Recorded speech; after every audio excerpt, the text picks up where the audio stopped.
à tous, nous voici habituellement pour notre rendez-vous Comment ça va chez vous?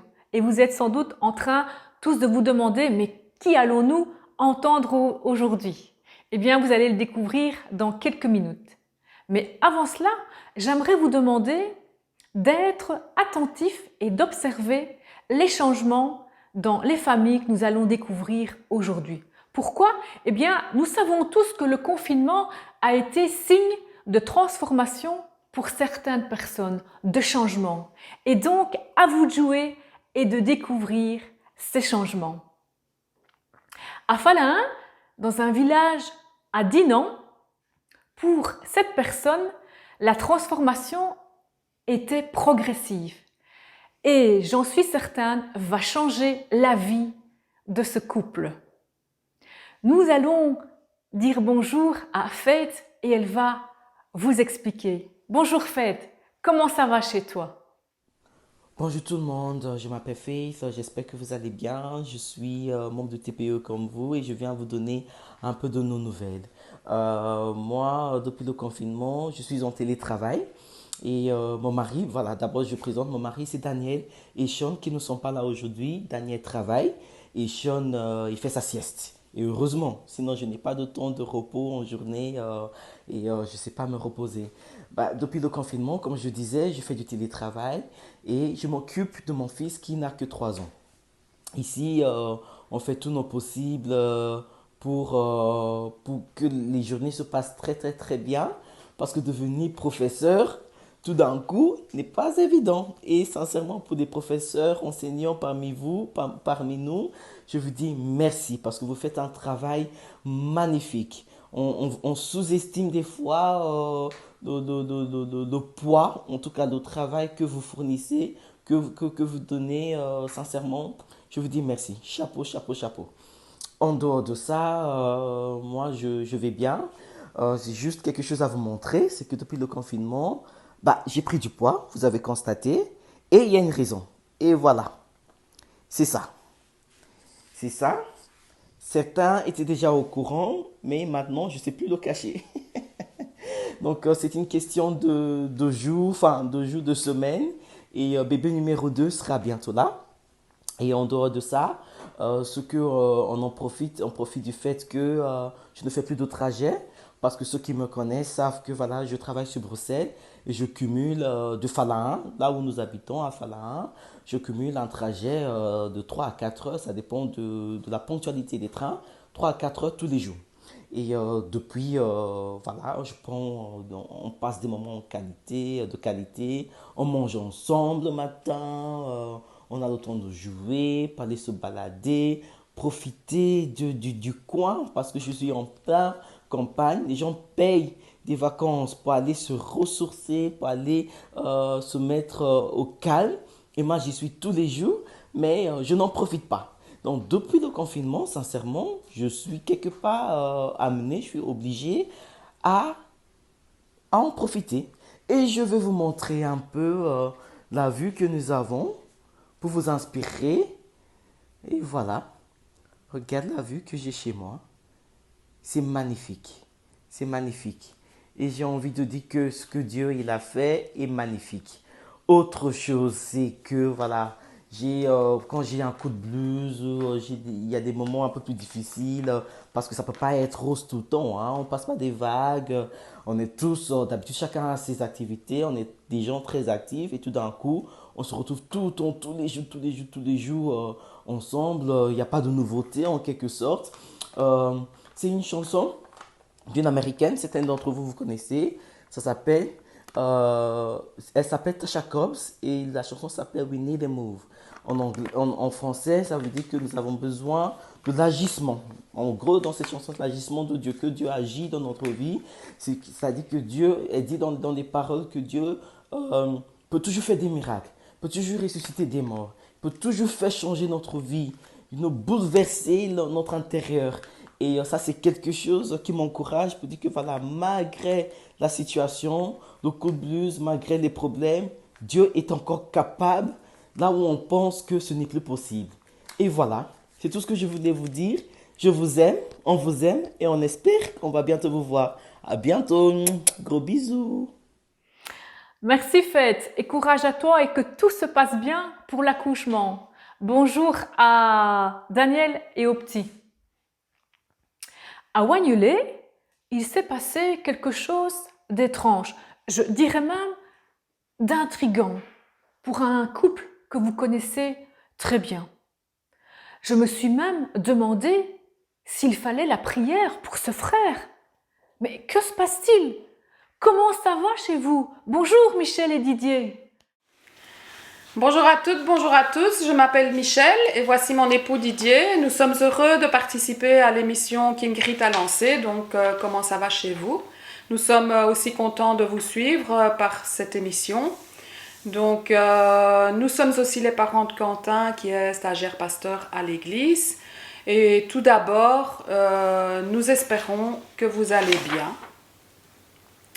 Pour nous, en tout cas, le confinement se passe plutôt bien.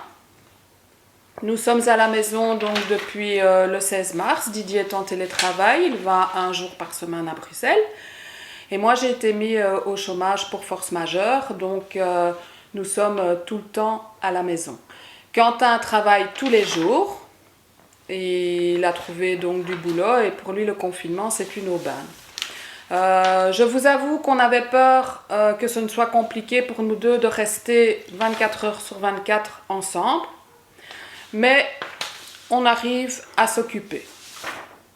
C'était pas évident, mais en tout cas, on a réussi à trouver notre zone d'intimité pour faire nos activités donc personnelles chacun. Je vous avoue qu'on ne se prend pas la tête.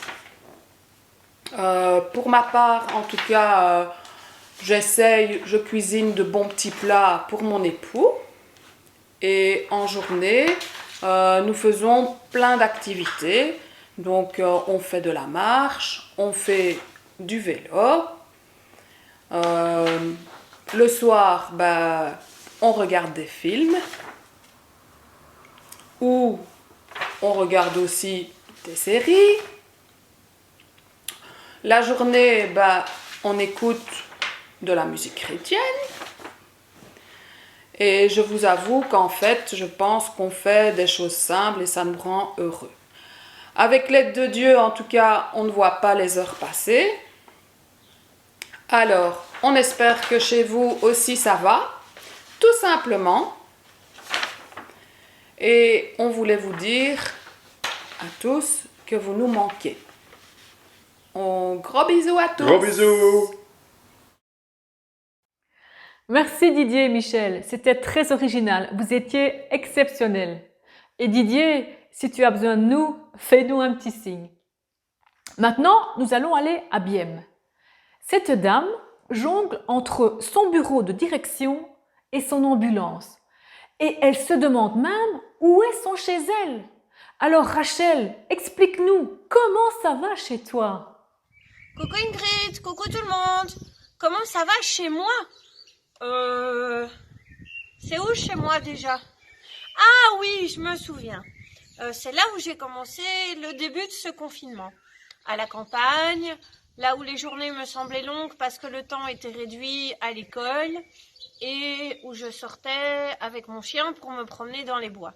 Ça a duré jusqu'au congé de Pâques.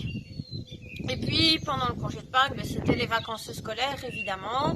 Et là, c'était le début du mois d'avril également. Et j'ai recommencé à reprendre des gardes en ambulance. D'où je prends un peu de temps aujourd'hui pour vous dire comment ça va chez moi.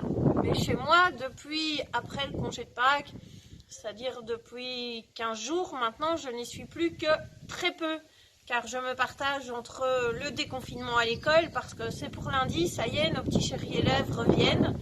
Ils nous ont manqué, mais déconfiner, ça va quand même pas être facile, ça va quand même pas être comique. C'est beaucoup de mise en place. J'avais aussi encore des gardes en ambulance, donc j'ai parfois peu dormi, beaucoup travaillé. Et heureusement qu'ici, on entend les oiseaux chanter pour se rappeler que on est un peu à la campagne même quand on travaille, et puis aussi que le Seigneur est toujours là, il a créé des choses merveilleuses, Et pendant ce confinement, il m'a aussi encouragée. Alors moi, quand le Seigneur m'encourage, c'est surtout au travers de la louange. Alors j'aime beaucoup chanter, mais là, comme je vous ai dit que j'étais un peu KO, ben, ma voix est KO aussi. Donc puisque le ciel est bleu, avec juste quelques nuages, on va essayer de le garder bleu pour le week-end, parce qu'on est vendredi. Et donc le Seigneur m'a encouragée au travers de 2 chants. Le premier, c'est Mon secours est en toi, donc qui est basé sur le psaume 121 et qui dit que toi seul, tu es mon Dieu et je proclamerai, toi seul est ma force, toi seul me restaure, mon secours est en toi. Toujours tu me portes, jamais tu ne dors, mon secours est en toi, même quand la peur m'envahit et que mon âme chavire. Voilà, ça c'était le premier chant qui m'a encouragée dans les moments difficiles par lesquels nous sommes tous passés, dans les montagnes russes des émotions où nous étions parfois partagés par la tristesse. Il y a quand même eu des moments de joie parce qu'il y a eu parfois des petits fous rires lors de vidéoconférences, d'appels téléphoniques avec des copines, de la surprise lorsque j'ai reçu les appels de certaines d'entre vous que finalement je ne connais qu'un peu puisque ça ne fait pas très longtemps que je fréquente le TPE. Et le deuxième chant qui m'a encouragée, comme je ne suis pas quelqu'un de très patient, c'est l'introduction du chant J'attendrai de Glorious, qui est basé sur le psaume 62. Et j'avais vraiment à cœur de partager ce psaume avec vous. Alors j'ai amené une Bible moderne, parce que voilà, celle-là je peux toujours l'avoir dans ma poche avec moi. Donc le psaume 62 dit Dieu, tu es mon Dieu, je te cherche, dès l'aube, mon âme a soif de toi. Après toi languit ma chair, terre aride, altérée sans eau. Je t'ai contemplé au sanctuaire, j'ai vu ta force et ta gloire. Ton amour vaut mieux que la vie, tu seras la louange de mes lèvres. Toute ma vie je vais te bénir, lever les mains en invoquant ton nom. Comme par un festin, je serai rassasiée. La joie sur les lèvres, je dirai ta louange. Dans la nuit, je me souviens de toi et je reste des heures à te parler. Oui, tu es venu à mon secours et je crie de joie à l'ombre de tes ailes. Mon âme s'attache à toi, ta main droite me soutient. Mais ceux qui pourchassent mon âme, qu'ils descendent aux profondeurs de la terre, qu'on les passe au fil de l'épée, qu'ils deviennent la pâture des loups. Et le roi se réjouira de son Dieu, qui jure par lui en sera glorifié, tandis que l'homme de mensonge aura la bouche close. Et par ces mots, je vais vous encourager et vous rappeler que quelles que soient vos difficultés, quelle que soit votre situation, le Seigneur est là, qu'il soit votre secours, qu'il vous bénisse, qu'il vous protège et qu'il soit à vos côtés. Soyez bénis, mes amis. Merci Rachel et sois bénie également. Alors pour ma part, je vous laisse donc avec les encouragements de Rachel et ce psaume 62. Méditez-le durant ce week-end et à très bientôt pour un prochain Comment ça va chez vous. Bye bye.